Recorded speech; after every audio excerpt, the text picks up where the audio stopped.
वीरगोविंदपुर गाँव में सरकारी जमी जबरदखल को नहीं दुई गोष्ठी मुहांमुही। आनंदपुर उपखंड घसीपुरा तहसिल अंतर्गत वीरगोविंदपुर गाँव में सरकारी जमी जबरदखल को नहीं दुई गोष्ठी आनंदपुर उपजिलापाल को फेराद होई सरकारी जमी को जबरदखल मुक्त करने को दाबी करिछन। वीरगोविंदपुर गाँव में किछि प्रभावशाली व्यक्ति देवोत्तर जातीय राजपथ और विभिन्न सरकारी जमी को जबरदखल करिथिबा नै अभियोग होई आसुछि।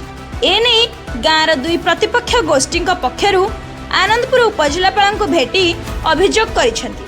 गाँ रास्ता प्रशस्तीकरण पई दीर्घ 8 मास हबो पंचायत एवं ग्रामवासी तरफ गोटे चिठी करा जायतिला जे जबरदखल उच्छेद करके हमको गवर्नमेंट रास्ता दिया जाऊ, आमे रास्ता उसार करिवु। सेही गवर्नमेंट रो जहा नियम रहिछि एविक्शन पई प्रथम द्वितीय तृतीय एवं चिन्हट सह सबु कार्य समापन होला परे आजिका डेट रे 22/7/2026 रे एविक्शन पई दिन धार्य करा जायतिला।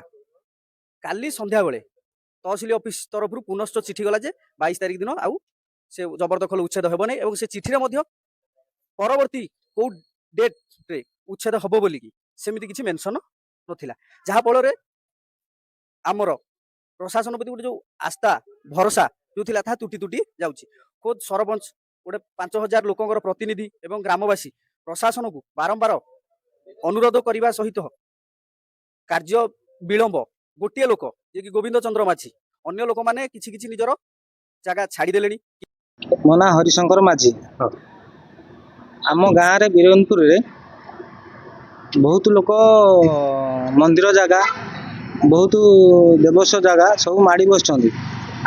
आमे चाहूँ संपूर्ण जगहटा उच्छेद हो।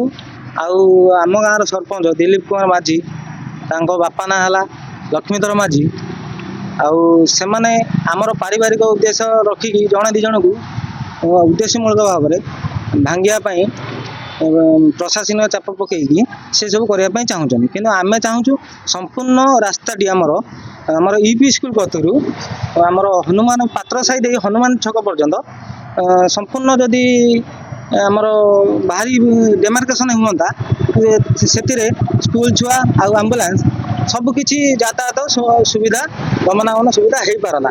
केवल जन दी जन को आक्रोशमूलक भाव में ये सब जिन आम चाहूँ जे रास्ताटा संपूर्ण यूपी स्कूल देकी आमर पात्र साई देकी हनुमान छक पर्यंत रास्ताटी संपूर्ण भाव में उच्छेद करागले से आम ग्रामवासी उपकृत हबु। Bureau report Time TV.